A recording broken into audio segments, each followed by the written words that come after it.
Patricia, and today, as you can see, I have a lot of props here, from pillow to bolster. I even have a foam roller here, flat block, regular blocks, and a little more sturdy cushion.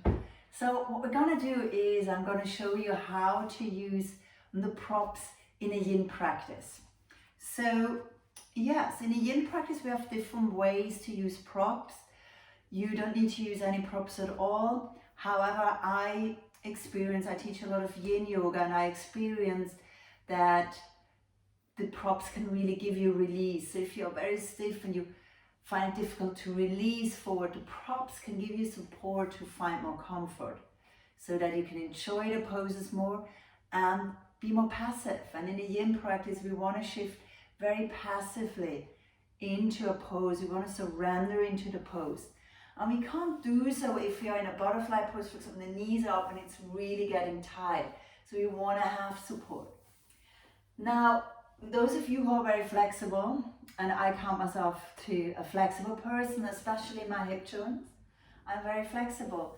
I had to learn that I need to support my body so that when I practice too much yin and keep opening my hips to the maximum, that I stretch too deep into my connective tissues, and that over time it created discomfort. So not in a good sense, because I didn't need more flexibility in my hips. Now we all have different bodies, and the practice of yin yoga creates more awareness for your own body. So you just want to feel into your body and observe, what do I need? Good. Now let's look at the different props. Let's start with butterfly pose, as I just talked about it. Now butterfly pose, soles of the feet together, we bring the heels away, and we want to relax the knees. Now, as I said, my knees almost touch the ground, very open here, and that is okay and comfortable for me. But if I then add a forward fold, what we do in a butterfly pose, and stay here for 5 minutes, it can become too intense. So what I do is I use blocks. You can use the blocks flat on the mat, or you can have them slightly in an angle, so you have a flat surface supporting your shins and thighs, which is super comfortable. Good. Now the same for those of you who have a lot of tightness in the hips and the knees are already higher up. You might find it also strenuous to stay like that. So use the props again. You can have the blocks standing up. Good. If you don't have blocks, you can work with books. You can use a lot of cushions. You can fold them and give yourself support. Now, another way, and I really like that, to support a butterfly pose is the bolster. You have it under the knees, and then you still open the knees, soles of the feet together. And it creates a wonderful opening into the legs and into the pelvis. And then from here, you can passively sink forward and down. So a great way to be here, especially if you feel you have a lot of tightness around your hips, the thighs, and maybe the knees. Good. Now, let's say with the bolster, when we come into a forward fold, caterpillar pose, and if you have very tight hamstrings, a bolster, or here also, that's why I have a foam roller. If you don't have a bolster, have a foam roller, maybe even support the foam roller.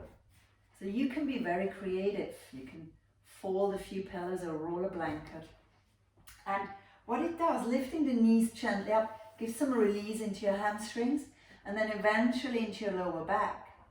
So whether your hamstrings are tight or your lower back is tight, this is a solution that gives you a little bit more space to release forward and down. Good. So these are ways to use a bolster.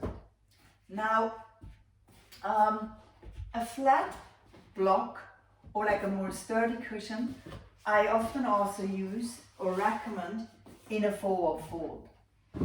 Yes, so you can forward fold, and let's say you don't have a bolster, but you have tight hamstrings and you have maybe just a cushion that you bring under the knees. Sitting on a flat block, again, gives you a little bit more space to lean forward. And if you shift a little bit more to the edge, so that you're almost gliding down, you're creating a natural gentle tilt in the pelvis, and again that makes forward folding just a little bit more comfortable.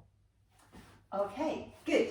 Now we look into other ways when we are lying down using the bolster, and we're not going through each pose. We don't need to explain every pose and all the bolsters, props, blocks, everything. But what I want to show you is a restorative pose when we come down in lying butterfly. And often in a studio where we have all the props, we bring the bolster to the lower back. The feet are again in butterfly pose. You can use your support. And then you bring the spine and the head down. For some of us, this is quite intense, especially if the bolster is not a buckwheat one, but one that is a bit stronger and more sturdy. So that might be too intense. What you can then do is supporting the head piece of the bolster. You can bring a block or a few books that are stacked on top of each other under that end where your head is. And what it does, it evens out the arch in the lower back, and it is more restorative. It's much more relaxing. So you might want to try that in your next lying butterfly pose. Good. So yes, so these are the props, like a bolster, 2 blocks.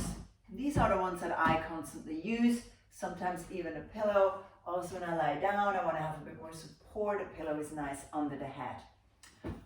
Good. So that's for me, a short, sweet video with a few information. And especially now, if you are considering doing a lot of yoga from home, invest in a bolster. I really feel this is such a great investment. You can always use it. You can have it on the sofa. You can always use it.